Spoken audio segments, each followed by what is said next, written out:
வணக்கம் மக்களே. பாருங்க, நாங்கள் அன்னைக்கு கிழங்கு அவிச்சு வத்தலுக்கு காய போட்டு வச்சுருந்தோம் பார்த்தீங்களா, அந்த நெய் பொரிக்க போகிறோம்.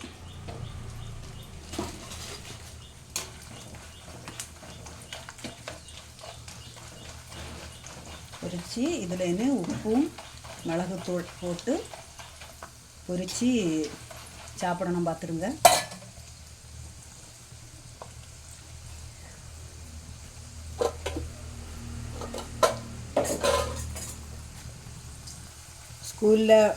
ஸ்கூல் லீவில் பிள்ளைய வீட்டில் இருப்பாங்க இல்லையா, அவங்களுக்கு இந்த கிழங்க பொரித்து காப்பிக்கு கூட ஸ்நாக்ஸாக கொடுக்கலாம். பார்த்துங்க, சாப்பிடுறதுக்கு சூப்பராக இருக்கும்.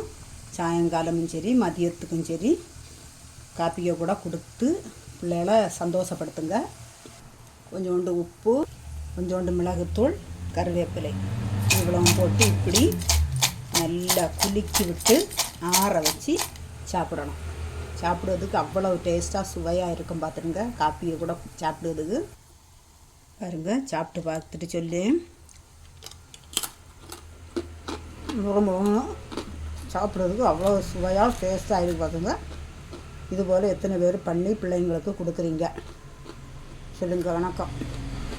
சாப்பிட்ட பிறகு அவ்வளோ சுவையாக அருமையாக இருக்குது. பார்த்துருங்க.